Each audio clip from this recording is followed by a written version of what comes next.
I'll make sure if I see anyone like that, I'll really do them. I'll do them a number upside the head. Right click.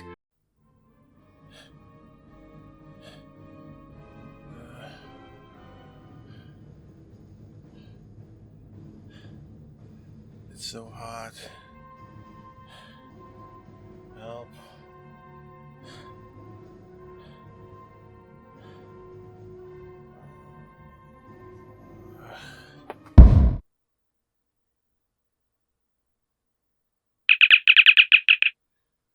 Huh?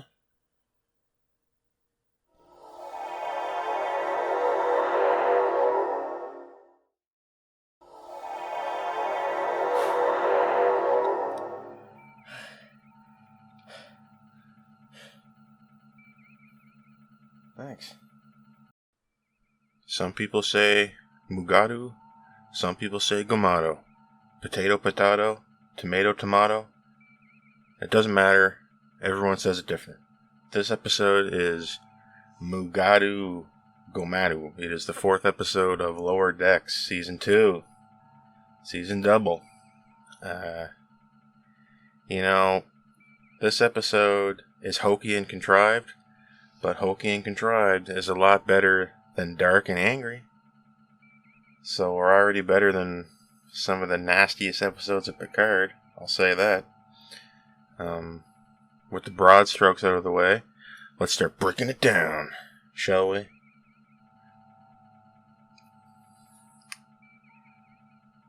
This episode sees the return of the Ferengi, originally a joke, one-off kind of villain that was intended originally to be a bigger threat than they really were. If you look at the behind-the-scenes stuff for TNG, they've been brought back to low-tier villain status in this episode.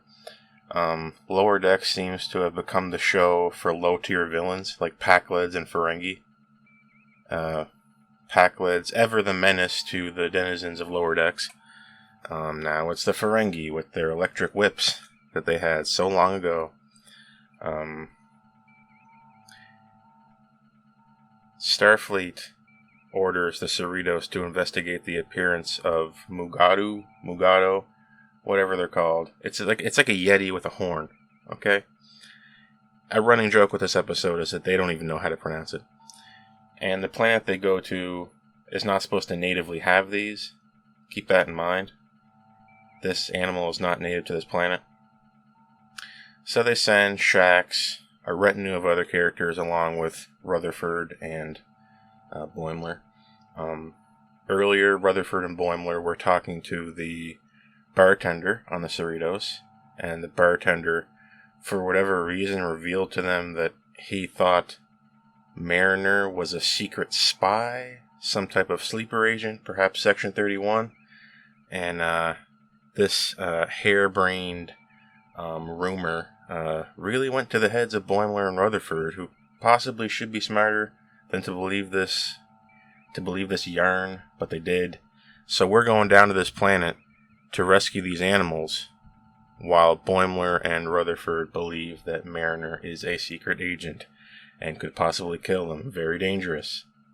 They go down to this planet, and they find the animals, and sure enough, they're being corralled by Ferengi, who are in the process of selling it to another alien character.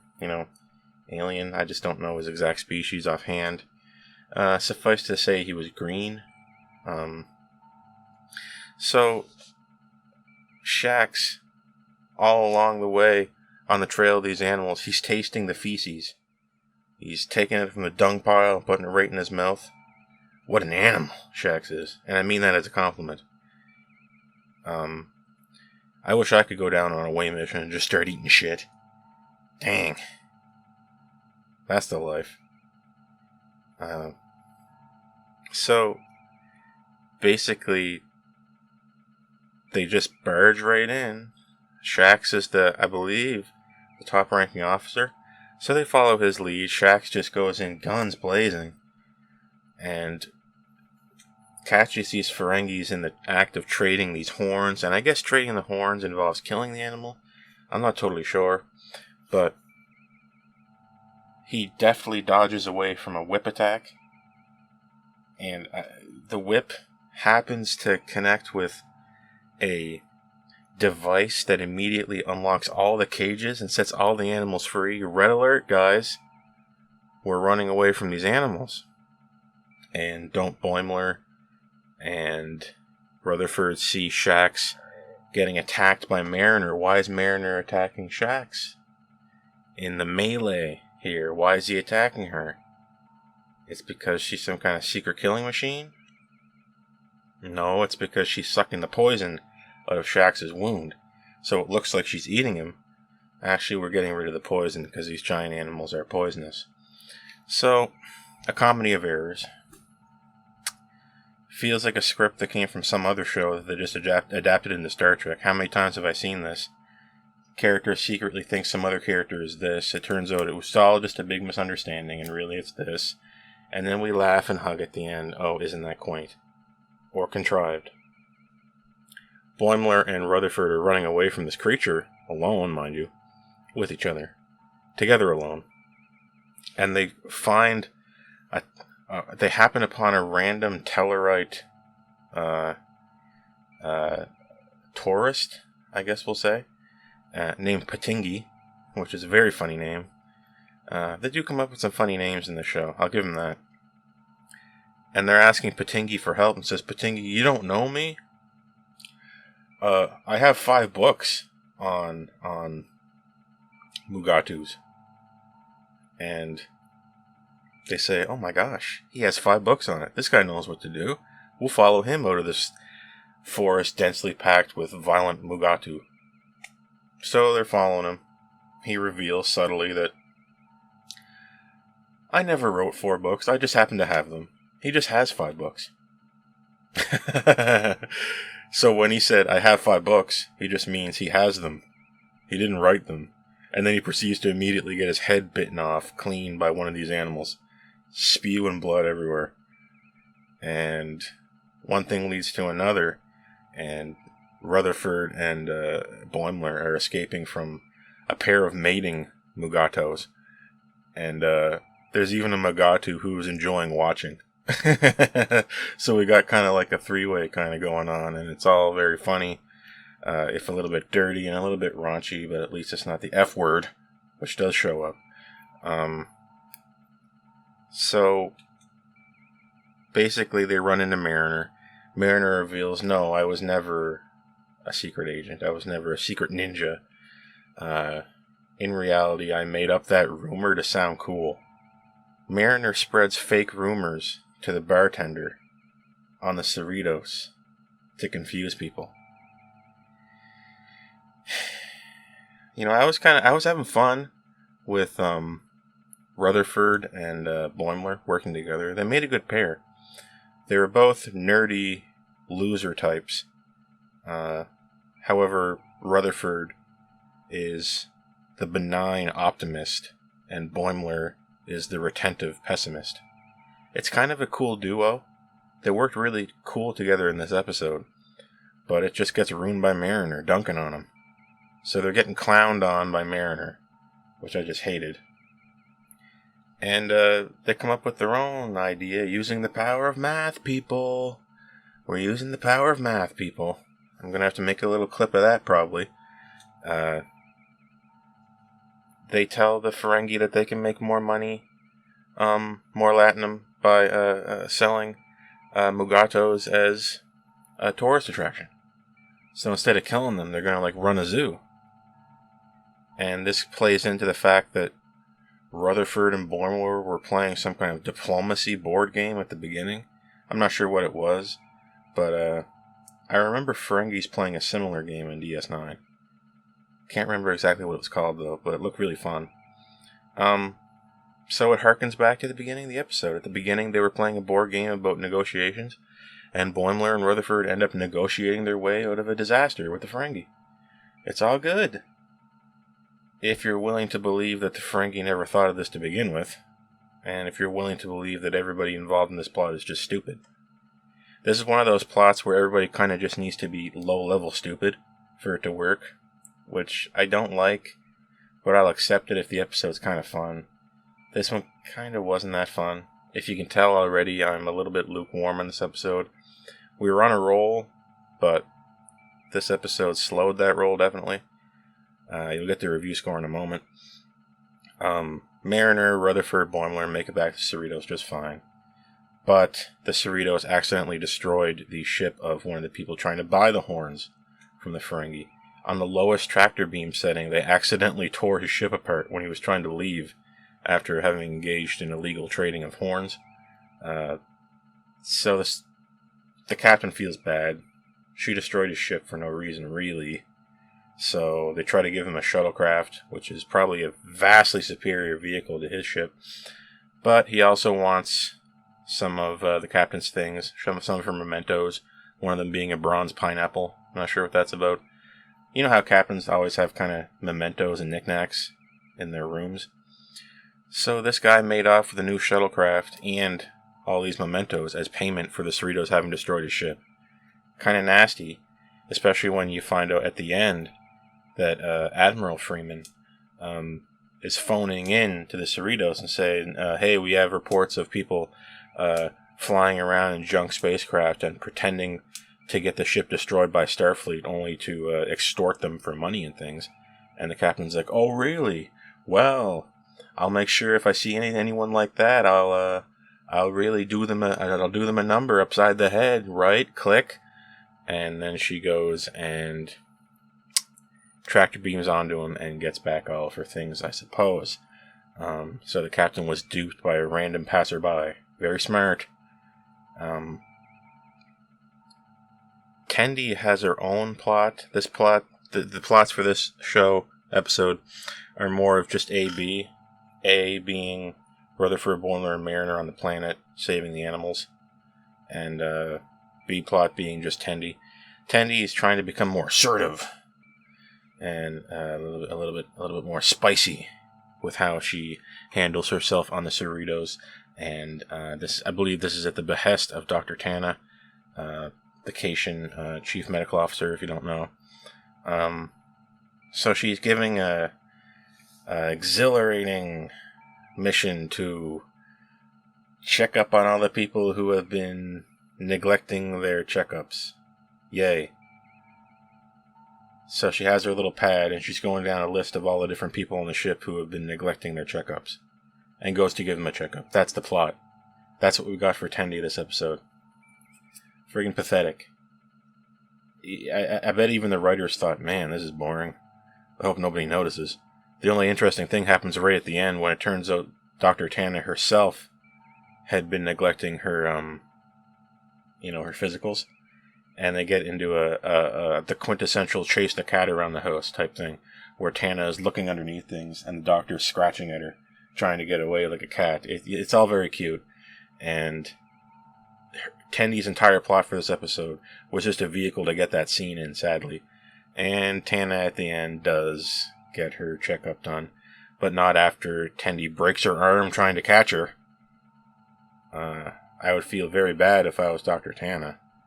But let's let bygones be bygones, shall we? This episode featured, I believe, one new ship with regards to the alien vessel on the planet that was there to trade the Mugato horns. It wasn't much to look at. In fact, they looked terrible, which I think was intentional because it was really held together with duct tape. Because one tractor beam lock-on from the Cerritos basically obliterated it, but not before they could transport the occupant into the bridge, thankfully. So, visually we got nothing, other than the return of the Ferengi laser whips, which are always really cool. And I believe Mariner even kind of name drops the episode The Last Outpost from TNG. I'm not a big fan of characters word for word mentioning episode titles. I ain't down with that, but Mariner seems to be. And Mariner said, "Are you those kind of backwards Last Outpost type Ferengi?" Yeah, give me a break. Okay, that's enough.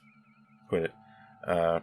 Tana slips in one F-bomb right at the end, just to give me a little extra flick to my balls.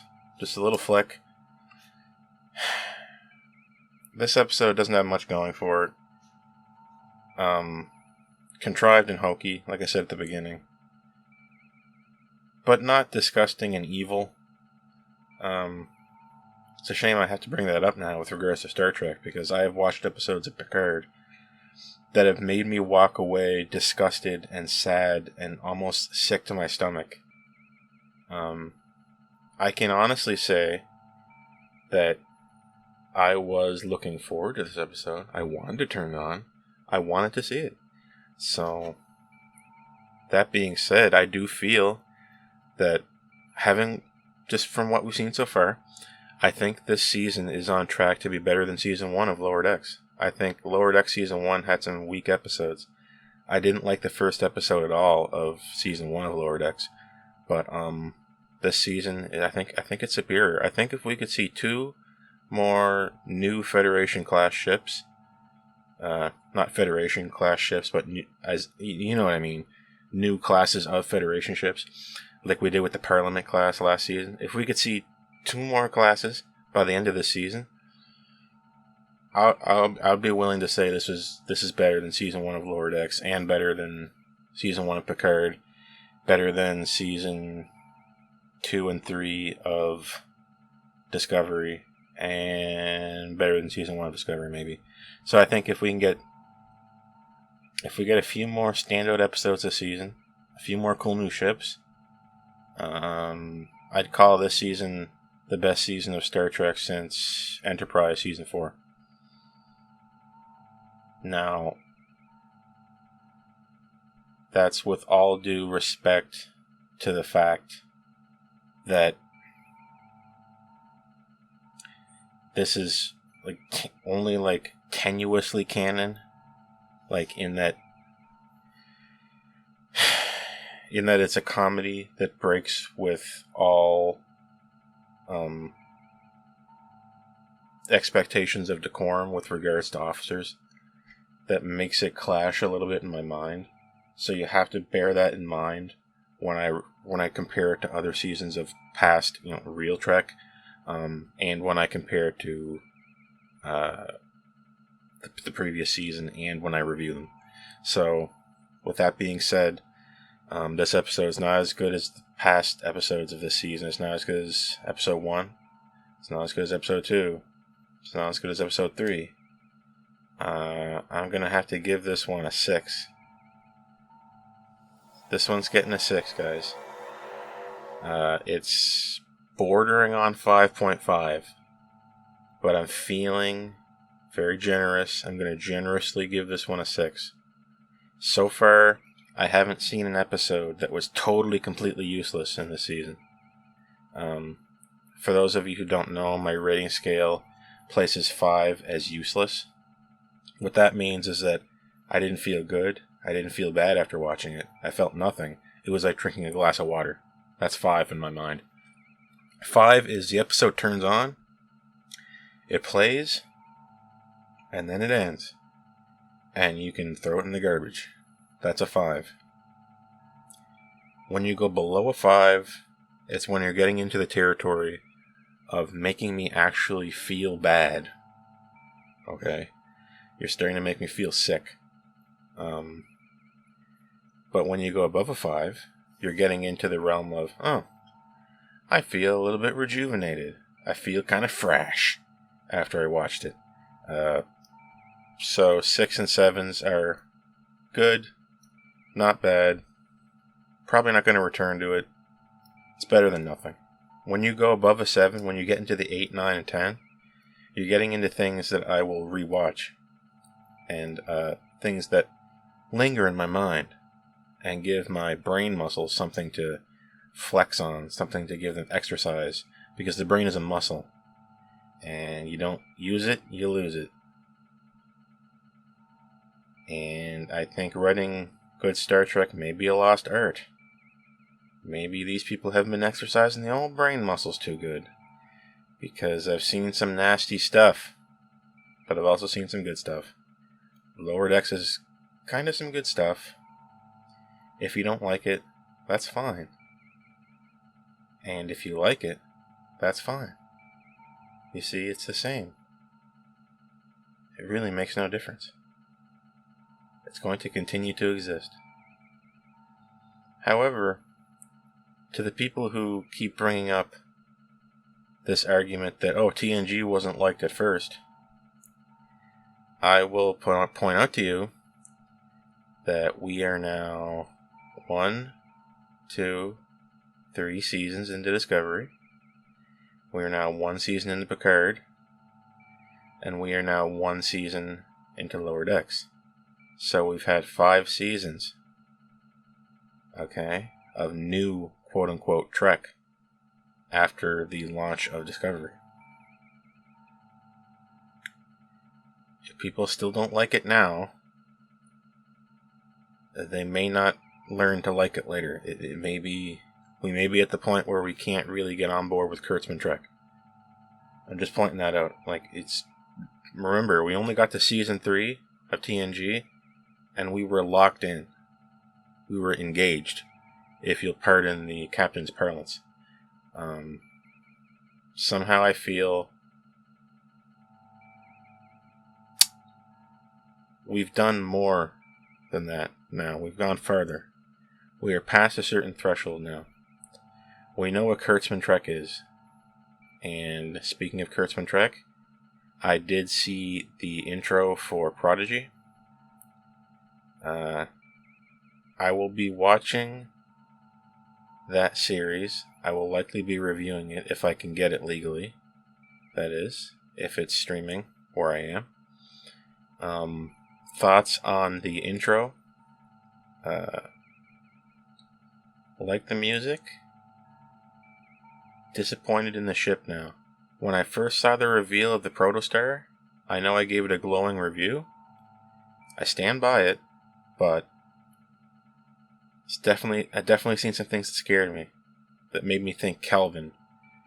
I couldn't really see it in the original reveal shot when we got that teaser clip of the show, but those nacelles are really giving me some Kelvin vibes.